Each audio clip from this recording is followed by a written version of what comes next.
ক্রিয়া সংগঠন আছে। কাজে আপনাদের তো পিছপা হওয়ার কিছু নাই। আপনারা সবাই মিলে একের পর এক কর্মসূচি দিয়ে যদি যেতে থাকেন তাহলে অবশ্যই সরকার বিবেচনা করবে।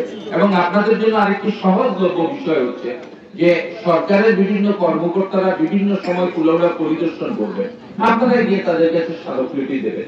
আপনাদেরকে ঢাকা যাওয়ার দরকার নেই, আপনাদেরকে অন্যত্র যাওয়ার দরকার নেই, এখানে বসে বসে কাজটি করতে পারবেন। যদি একটি স্টেডিয়াম আমরা আদায় করতে পারি, স্টেডিয়াম একটি নির্মাণ হয়, সমস্ত খেলাধুলার বিষয়গুলো স্টেডিয়াম কেন্দ্রিক হবে।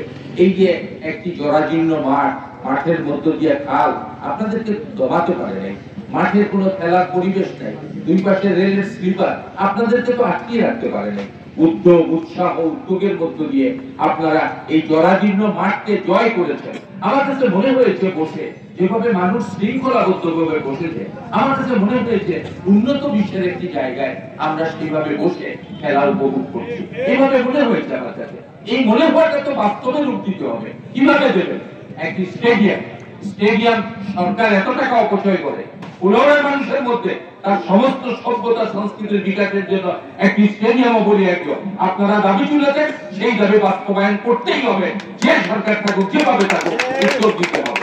আর সামনে যদি আল্লাহ তাআলার হুকুম হয়, রহমত হয়, আর জনগণের ভালোবাসা হয়, আমি নির্বাচিত হতে পারি, যদি এইরকম সুযোগ হয়, সেক্ষেত্রে আমার অন্যতম প্রধান কাজ হবে, প্রথম দিকের কাজ হবে যেভাবে একটি স্টেডিয়াম আপনারা যতটুকু এগিয়ে নেবেন, ততটুকু আমি পার্লামেন্টে বসে এগিয়ে নেওয়াটাকে বাস্তবায়ন করে আপনাদের স্মৃতিকে স্মরণ রেখে কুলাউড়া স্টেডিয়াম নির্মাণ করব এবং আপনাদের যাই হোক, আমি আর কথা বাড়াচ্ছি না। এখানে এত উদ্যোগ নিয়েছেন, এত সুন্দরভাবে চেষ্টা করেছেন, এত সাবলীল ভাবে চেষ্টা করেছেন, কোনো গার্ড নাই, প্রহরী নাই, স্বেচ্ছাসেবক নাই, পুলিশ ফোর্স নাই, অথচ খুবই নিয়মের মধ্যে আপনারা করেছেন। আপনারা প্রমাণ করেছেন এই সামারবাড়ি ক্রিকেট টুর্নামেন্টের মধ্য দিয়ে অনেক কিছু মানুষ জয় করতে পারে। ঠিক তদ্রুপ আপনারা প্রমাণ করেছেন শান্তি শৃঙ্খলা সবকিছু আপনাদের কাছে যুব শক্তি সবচেয়ে বড় শক্তি। এই প্রমাণের মধ্য দিয়ে আপনারা কুলাউড়াকে, জয়পাশাকে মুখ উজ্জ্বল করেছেন। সমস্ত জায়গায় কুলাউড়ার ক্রিয়া তৎপরতাকে আপনারা মহিমান্বিত করেছেন। আপনাদের সকলকে আন্তরিক অভিনন্দন। আমি বৃত্তশালী সমস্ত মানুষের প্রতি আহ্বান জানাই, ক্রীড়াকে ছোট করে দেখবেন না। ক্রীড়ার মাধ্যমে সমস্ত ছাত্রছাত্রী মানুষের মননশীলতার বিকাশ হয়, এই বিকাশের ধারায় তার শারীরিক এক্সারসাইজ হয়। এই বিকাশের ধারাটাকে অব্যাহত রাখবেন।